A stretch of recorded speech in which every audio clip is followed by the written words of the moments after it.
Hello students, welcome to Makant classes. Students, number system की series को आगे कंटिन्यू करते हैं बेटा। इससे पहले हम इसके 3-4 पार्ट कर चुके हैं जिसमें हम नंबर सिस्टम का कंप्लीट इंट्रोडक्शन देख चुके हैं। ठीक है, तो चलिए आज की क्लास को स्टार्ट करते हैं। और आज की क्लास में बेटा आपको एग्जाम्पल फर्स्ट आपकी स्क्रीन पर दिया हुआ है। देखो एग्जाम्पल क्या दिया हुआ है बेटा। आप लोगों के क्वेरी आ रही थी कि सर कंप्लीटली इंग्लिश में मत चलो, हिंदी मीडियम वालों को कम समझ में आ रहा है, तो मैंने बाइलिंगुअल ले लिया है। ठीक है, तो उसके लिए आप टेंशन ना लें। वैसे भी मैं पहले भी बाइलिंगुअल ही ले रहा था, हिंदी और इंग्लिश दोनों में ही प्रोनाउंस कर रहा था, तो इसलिए टेंशन ना लें। मैंने क्वेश्चन को भी हिंदी और इंग्लिश दोनों में नोट कर दिया है। ठीक है, देखो क्वेश्चन क्या है। Are the following statements are true और false, give reason for your answer. मतलब आपको कुछ स्टेटमेंट दे रखे हैं और वो स्टेटमेंट ट्रू हैं या फॉल्स हैं, सही है या गलत है, ये आपको बताना है। ठीक है, देखो फर्स्ट स्टेटमेंट क्या दे रखा है। Every whole number is a natural number. प्रत्येक पूर्ण संख्या एक प्राकृत संख्या होती है। ठीक है, अब ऐसे क्वेश्चंस के लिए बेटा मैंने आपको वेन डायग्राम बताया था। ठीक है, तो वेन डायग्राम अगर आपको पता है तो उससे आप बहुत आसानी से इनको आंसर कर सकते हो। देखो वेन डायग्राम को मैं रफली यहाँ पर वापस बना देता हूँ। सबसे अंदर था नेचुरल नंबर, उसके बाद में था होल नंबर, उसके बाद में था इंटीजर नंबर और उसके बाद में था रेशनल नंबर। ठीक है, और यहाँ पर अलग से था इरेशनल नंबर और इसमें कंप्लीट ये था रियल नंबर। यही था वेन डायग्राम, यही था। ठीक है, मैंने क्या बोला था कि अगर आप अंदर से बाहर की तरफ जा रहे हो तो सही हो और बाहर से अंदर की तरफ आ रहे हो तो गलत है, यही बताया था। ठीक, अब देखो इसमें क्या बोला है कि प्रत्येक पूर्ण संख्या, पूर्ण संख्या मतलब होल नंबर क्या होती है, प्राकृत संख्या होती है। प्रत्येक पूर्ण संख्या एक प्राकृत संख्या होती है। मतलब आप क्या कर रहे हो, बाहर से अंदर की तरफ आ रहे हो तो प्रत्येक पूर्ण संख्या प्राकृत संख्या होती है। यह स्टेटमेंट कैसा है बेटा, गलत है। अब आप इसको प्रैक्टिकली समझो। ठीक है, कैसे प्रत्येक पूर्ण संख्या एक प्राकृत संख्या होती है, ये गलत क्यों है। आपको पता है कि पूर्ण संख्या क्या होती है बेटा, 0, 1, 2, 3, 4 एंड सो ऑन, ये सारी की सारी होती है पूर्ण संख्या। और प्राकृत संख्या कौन सी होती है, 1, 2, 3, 4 एंड सो ऑन, ये प्राकृत संख्या होती है। इसने क्या बोला, प्रत्येक पूर्ण संख्या, तो बाकी सारी पूर्ण संख्या प्राकृत संख्या है, नो डाउट। लेकिन 0 ऐसा है जो पूर्ण तो है लेकिन प्राकृत नहीं है। और आपको पता है कि मैथमेटिक्स में अगर एक भी कंट्राडिक्शन मिल गया, एक भी एक तरह से विरोधाभास मिल गया, तो हम कह सकते हैं कि पूरा स्टेटमेंट क्या है, फिर गलत है। क्लियर है, तो आपको यहाँ पर एक अपवाद देखने को मिल गया कि 0 पूर्ण तो है लेकिन प्राकृत नहीं है, इसलिए ये पूरा स्टेटमेंट क्या हो गया बेटा, गलत हो गया। क्लियर है, ओके आगे चलते हैं। Every integer is a rational number. देखो ये है इंटीजर और ये है रेशनल, तो इंटीजर से रेशनल यानी आप अंदर से बाहर जा रहे हो, तो ये स्टेटमेंट कैसा हो गया, सही हो गया। तो इसलिए ये स्टेटमेंट कैसा है बेटा, सही है। प्रत्येक पूर्णांक परिमेय संख्या होती है। आप कोई सा भी पूर्णांक उठा के देख लो, पूर्णांक में क्या होते हैं, नेगेटिव नंबर होते हैं, 0 होता है और पॉजिटिव नंबर होते हैं, यही होते हैं। जैसे मान लो मैंने लिखा -3, तो आप लिख सकते हो -3/1, जो एक क्या है, रेशनल नंबर है, परिमेय संख्या है। ठीक है, तो प्रत्येक पूर्णांक परिमेय संख्या होती है, ये कैसा हो गया बेटा, सही हो गया। ठीक है, उसके बाद में आप देख रहे हो कि every rational number is an integer. तो देखो यहाँ पर यानी प्रत्येक परिमेय पूर्णांक संख्या होती है, तो परिमेय पूर्णांक नहीं होगी, क्योंकि परिमेय पूर्णांक का मतलब है आप बाहर से अंदर आ रहे हो, तो ये स्टेटमेंट कैसा हो गया बेटा, गलत हो गया। प्रत्येक परिमेय पूर्णांक संख्या क्यों नहीं हो सकती, उसका रीजन समझो। जैसे देखो मान लो मैंने लिखा 12/2, ये कितना हो गया, 6। ये तो पूर्णांक है, कोई प्रॉब्लम नहीं है, ये परिमेय था और ये क्या हो गया, पूर्णांक हो गया, कोई प्रॉब्लम नहीं है। लेकिन मान लो मैंने लिख दिया 2/12, अब क्या होगा, 1/6। ये परिमेय तो है लेकिन पूर्णांक नहीं है। क्यों, क्योंकि अगर मैं इसको डिवाइड करूंगा तो बेटा ये आ जाएगा 0.16 and so on, something something ये आएगा। ठीक है, तो कहने का मतलब है कि ये क्या नहीं हुआ, पूर्णांक नहीं हुआ, इसलिए ये स्टेटमेंट कैसा हो गया बेटा, गलत। क्लियर है, तो देखो ये तो हो गया ट्रू, सॉरी ये तो हो गया फॉल्स, ये हो गया ट्रू और ये हो गया फॉल्स। क्लियर है यहाँ तक, फॉल्स, ट्रू और फॉल्स। आई थिंक यहाँ तक चीजें आपको क्लियर हो चुकी होंगी। आपको अगर बैंड डायग्राम अगर आपको पता है ना, तो आपको कहीं भी ऐसे क्वेश्चन में प्रॉब्लम नहीं आनी है। क्लियर है, तो ये था बेटा आपका एग्जाम्पल नंबर फर्स्ट। अब देखो एग्जाम्पल सेकंड में क्या बोला है। एग्जाम्पल सेकंड देखो बेटा, एग्जाम्पल सेकंड क्या दिया हुआ है। एग्जाम्पल सेकंड में बोला है कि find 5 rational numbers between 1 and 2। 1 और 2 के बीच में 5 परिमेय संख्या ज्ञात कीजिए, ये आपको दिया हुआ है एग्जाम्पल सेकंड। अब देखो परिमेय संख्या हम कैसे ज्ञात करते हैं, आपको पता है, आपने जो परिमेय संख्या जब पढ़ी थी तो मैंने आपको बताया था कि परिमेय संख्या कोई भी 2 परिमेय संख्याओं के बीच में अनंत परिमेय संख्या विद्यमान होती है, अनंत ही अपरिमेय संख्या विद्यमान होती है और अनंत ही वास्तविक संख्या विद्यमान होती हैं। क्लियर है? तो जब अनंत परमेय संख्या है तो उनमें से आपको कोई भी 5 परमेय संख्याओं को बताना है कि वो कौन कौन सी होंगी। देखो इसका मैं आपको तरीका बताता हूँ। वैसे इसका आंसर हर स्टूडेंट का वेरी कर सकता है, कोई प्रॉब्लम नहीं है, अलग अलग आंसर हो सकते हैं, इसका कोई फिक्स एक आंसर नहीं होगा क्योंकि अनंत संख्याएं हैं। अनंत में से आपको तो कोई 5 ही बतानी है, तो कोई भी संख्या हो सकती है, तो इसलिए यहाँ पर आपका आंसर वेरी कर सकता है। ठीक है, मैं आपको ये भी बताऊंगा कि अगर आंसर वेरी कर रहा है तो आप कैसे चेक कर सकते हो कि आपका आंसर सही है या गलत है, वो भी चीज मैं आपको बताऊंगा। तो देखो इसको जब हम सॉल्व करते हैं तो बेटा इसके सॉल्व करने का क्या तरीका होता है। देखो आपको 1 और 2 ये दो नंबर के बीच में 5 रेशनल नंबर फाइंड आउट करने हैं। ठीक है, तो ये लिखा आपने 1 और ये लिखा आपने 2। ठीक है, उसके बाद में आप क्या करोगे, दोनों को फ्रैक्शन की फॉर्म में लिख दो, यानी भिन्न के रूप में लिख दो। और भिन्न के रूप में लिखने के लिए आप क्या करोगे, मैंने आपको हमेशा एक ही चीज बोली है कि मैथमेटिक्स में आप कुछ भी कर सकते हो लेकिन वैल्यू चेंज नहीं होनी चाहिए। ठीक है, तो आपने क्या किया, अपॉन में 1 लगा दिया। अब आप देख पा रहे हो कि जैसे ही आपने अपॉन में 1 लगाया, 1 अपॉन 1 कितना रहा 1, वैल्यू चेंज नहीं हुई। 2 अपॉन 1, 2 को 1 से डिवाइड करोगे क्या क्या आएगा 2 आएगा, तो वैल्यू यहाँ भी चेंज नहीं हुई। ठीक है, उसके बाद में आपको क्या करना है कि जितनी संख्याएं पूछी हैं, जितनी परमीय संख्या पूछी हैं उससे बड़े संख्या से गुणा करवा दो। जनरली मैं कहूंगा कि इसके सक्सेसर से मल्टीप्लाई करवा दो। ठीक है, सक्सेसर का मतलब क्या होगा, इससे ठीक बड़ी संख्या, यानी अगर 5 का सक्सेसर बोला है तो 6 से मल्टीप्लाई करवा दो। लेकिन ऐसा कोई जरूरी भी नहीं है कि 5 संख्या पूछी है तो इसके सक्सेसर यानी 6 से ही मल्टीप्लाई करवाओ, कोई जरूरी नहीं है। आप 7 से करवा दो, 10 से करवा दो, 100 से करवा दो, मतलब 5 से बड़े किसी भी नंबर से करवा दो, कोई प्रॉब्लम नहीं है। ठीक, तो जैसे मान लो मैं सक्सेसर से मल्टीप्लाई करवाता हूँ, यानी 5 का सक्सेसर क्या होता है 6। ठीक है, तो ठीक बड़ी संख्या से आपको गुणा करवा देना है।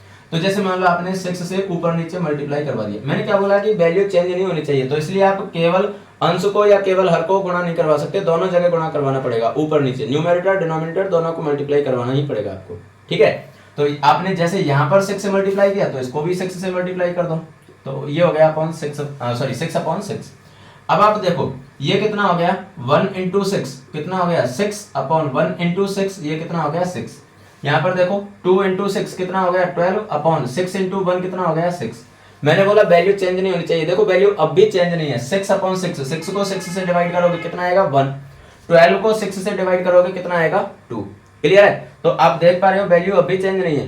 तो अब देखो आपके पास दो फ्रैक्शन आ गए 6 अपॉन 6 और ये कितना आ गया बेटा 12 अपॉन 6।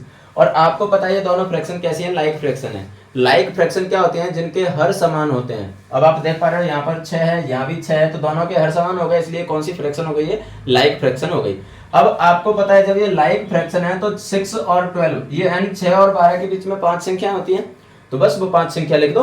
तो इसलिए इन दोनों के बीच में बेटा 5 संख्याएं कौन सी आ जाएंगी, जो परमीय संख्या है। 6 के बाद में नंबर किसका आता है 7 का, तो 7 upon 6, 8 upon 6, 9 upon 6, 9 upon 6, 10 upon 6 और 11 अपॉन 6। आ गए टोटल 5 नंबर 1 2 3 4 5, ये 5 नंबर आपके आ चुके हैं।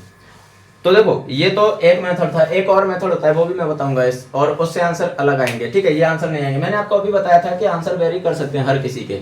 अब बात आती है कि अगर आंसर अलग आ रहे हैं तो हम पता कैसे करें कि हमारा जो आंसर आया है वो सही है या गलत है। आपको कुछ नहीं करना है, जो संख्याएं आपकी निकली है ना उनको भाग दे के दशमलव के रूप में दे के देख लो। ठीक है, तो जैसे मान लो आपने 7 को भाग दिया कितने से 6 से, 7/6 को मैं चेक कर रहा हूँ, 6 से भाग दिया तो 6 कम 6 कितना बचा 1, यहाँ पॉइंट लगाया 0, 6 कम 6 कितने बच्चे 4, आगे चेक करने की जरूरत नहीं है। 1 पॉइंट बनाया 1.1, 1.1 1 और 2 के बीच में होता है, मतलब ये आंसर आपका सही है। कोई सा भी नंबर आप चेक कर सकते हो इसी तरह से। जैसे मान लो मैं इसको चेक करता हूँ 11 अपॉन 6 को, तो 11 को 6 से डिवाइड करो, 6 1 जा 6 कितने बचे 5, पॉइंट लगाया 0, 6 8 जा 48 कितने बचे 2, आगे चेक करने की जरूरत नहीं है। 1.8 1 और 2 के बीच में आता है, इसका मतलब ये संख्या भी 1 और 2 के बीच में है। क्लियर है, तो इस तरह से आप किसी भी आंसर को चेक कर सकते हो कि ये हमारा जो आंसर आया वो सही है या गलत है, क्योंकि इसने पूछा था 1 और 2 के बीच में फाइंड आउट करना है, तो आप देख पा रहे हो 1 और 2 के बीच में आ रहे हैं। क्लियर है, तो ये था बेटा फर्स्ट मेथड। ठीक है, मान लो आपको इस मेथड से नहीं करना है तो आप अब जैसे देखो एक चीज और मैं बता दूं, चलो मैंने बताया था कि आंसर वेरी कर सकता है। मैंने क्या बोला कि 5 से बड़े किसी भी नंबर से आप मल्टीप्लाई कर सकते हो। एक तरीका ये भी हो सकता है कि जैसे मान लो आपने मल्टीप्लाई 6 से ना करके डायरेक्ट इजी करने के लिए आपने डायरेक्ट मल्टीप्लाई किससे कर दिया, मान लो 10 से कर दिया। ठीक है, तो देखो 10 से भी आप मल्टीप्लाई कर सकते हो। जैसे ही आप 10 से मल्टीप्लाई करोगे तो बेटा ये हो जाएगा 10 अपॉन 10, यहाँ भी कितना हो जाएगा 10 अपॉन 10। तो देखो ये कितना हो जाएगा 10 1 जा 10 अपॉन 10, ये 10 टू जा 20 अपॉन 10। क्लियर है? तो 10 अपॉन 10 और 20 अपॉन 10, 10 अपॉन 10 और ये 20 अपॉन 10।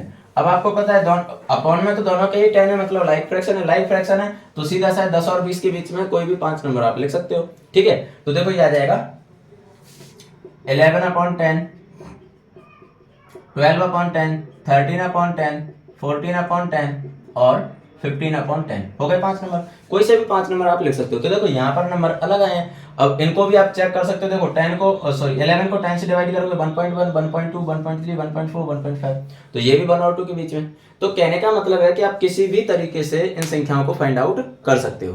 क्लियर है? ठीक है, ये तो था फर्स्ट मेथड। अब मान लो अगर मैं सेकंड मेथड की बात करूं तो सेकंड मेथड क्या हो सकता है इसका? सेकंड ये हो सकता है, देखो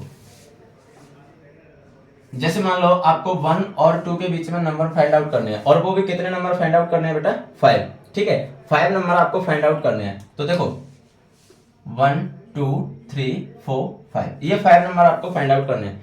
आप एक चीज समझना, आप अगर बीच वाला नंबर निकालते हो तो बीच वाला नंबर कैसे निकालते हो? दोनों संख्याओं को जोड़ के 2 से भाग देते हो। जैसे मान लो मैं कह दूं कि 2 और 4 के बीच में कौन सा नंबर होगा, तो आप तुरंत बोल दोगे कि सर 3 होगा। लेकिन 3 निकाला कैसे? 3 ऐसे निकाला कि 2 और 4 दोनों को जोड़ा, कितना आया 6, और 6 को 2 से भाग दिया तो कितना आ गया 3। ऐसे ही निकालते हैं। जैसे अगर मान लो मैं पूछ लूं कि 1 और 2 के बीच में कौन सा नंबर होगा, आप सिंपल वे में क्या बोलोगे? सर 1.5 होगा। 1.5 मतलब 1.5। ठीक है, तो वो 1.5 कैसे आया? 1 और 2 को जोड़ा और 2 से भाग दिया, 1 और 2 3 हो गए, 3 को 2 से भाग दिया तो 1.5 आ गया। क्लियर है? तो ऐसे ही आप बीच वाला नंबर निकालते हो। तो अगर आपको ये नंबर निकालना है 1 और 2 के बीच का, तो अभी अभी आपने निकाला कितना है? 1.5। 1.5 मतलब 3/2, तो ये हो गया 3/2। ये कैसे आया? 1 + 2/2, दोनों नंबर को जोड़ो और 2 से भाग दो, तो 1 + 2/2, तो 1 + 2 कितने हो गए? 3 और अपॉन में 2, तो ये आ गया 3/2। ऐसे ही मान लो 1 और 3/2, इन दोनों के बीच का आप नंबर निकालते हो तो क्या करोगे? 1 और 3/2, इन दोनों को ऐड करो और 2 से डिवाइड कर दो।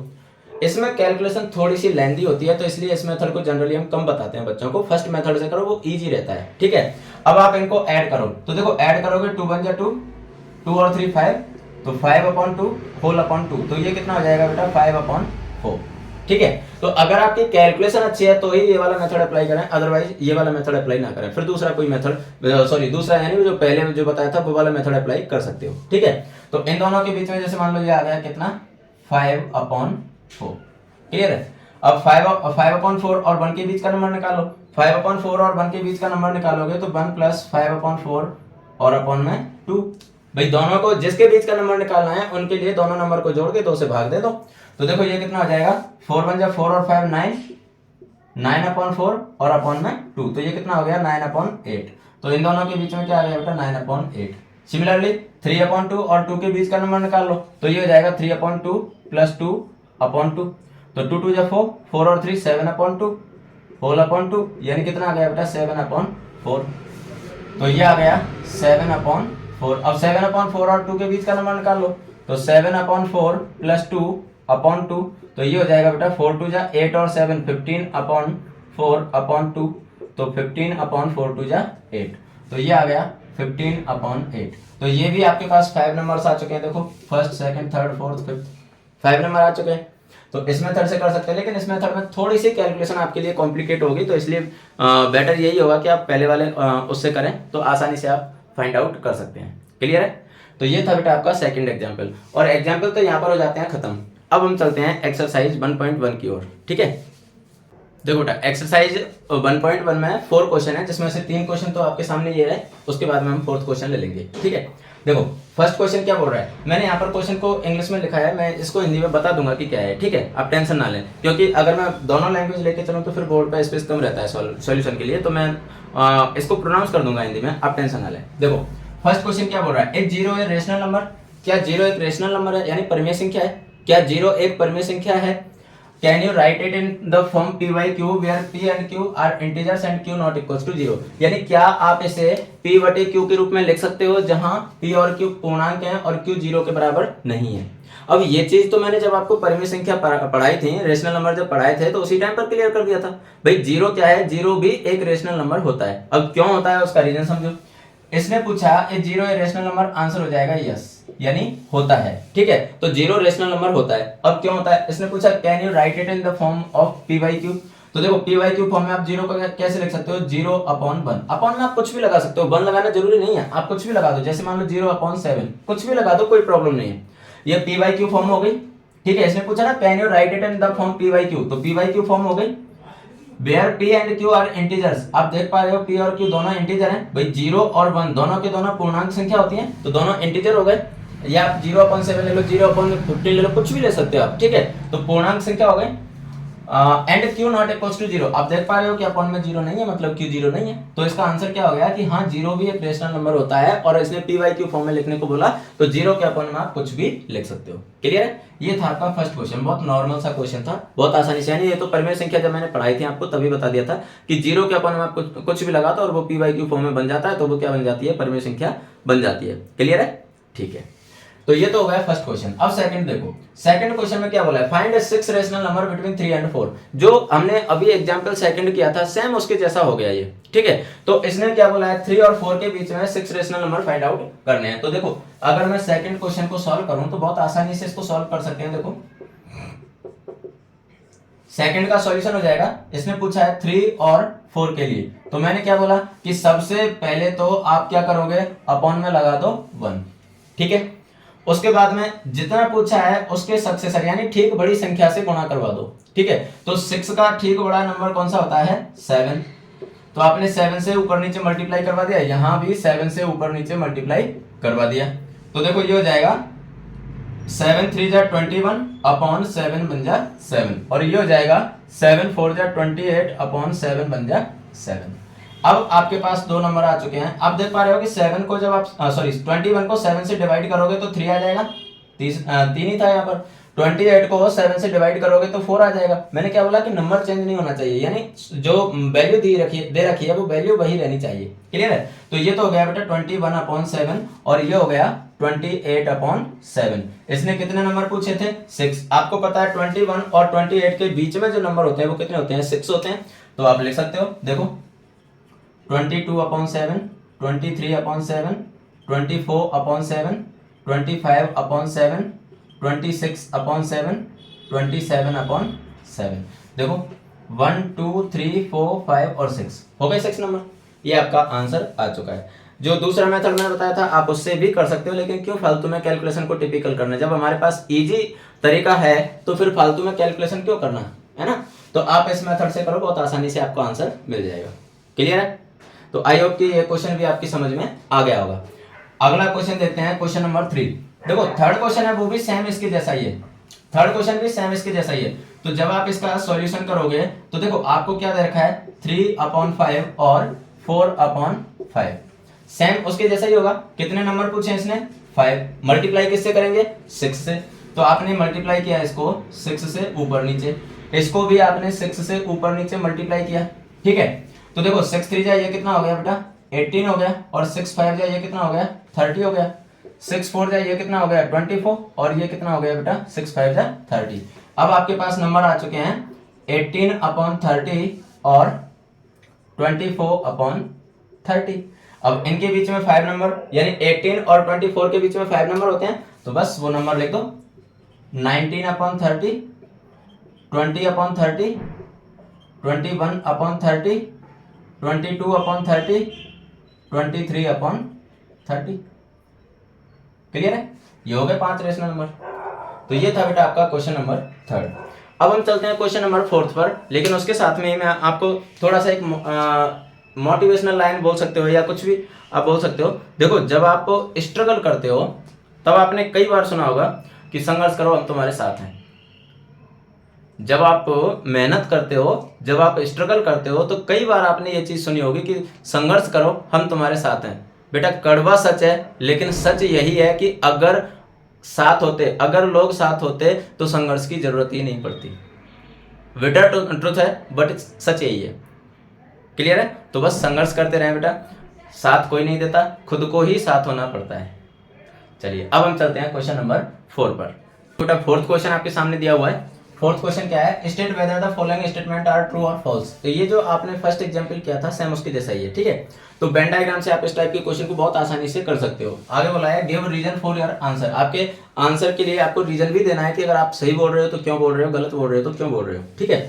तो देखो every natural number is a whole number, natural number मतलब प्राकृत संख्या, यानी प्रत्येक प्राकृत संख्या एक पूर्ण संख्या होती है, ये आपको बताना है। तो बेटा ये स्टेटमेंट कैसा हो गया, ट्रू हो गया, ठीक है। ये स्टेटमेंट कैसा हो गया, सत्य हो गया। क्यों हो गया, क्यों हो गया, देखो अगर आप वेन डायग्राम से देखोगे तो देखो सबसे अंदर आता है नेचुरल नंबर, उसके बाहर आ जाता है होल नंबर, उसके बाहर आ जाता है इंटीजर नंबर, उसके बाहर आ जाता है रेशनल नंबर, अलग से आ जाता है ये इरेशनल नंबर, और यहाँ पर आ जाता है बेटा रियल नंबर, ठीक है। ये वेन डायग्राम होता है।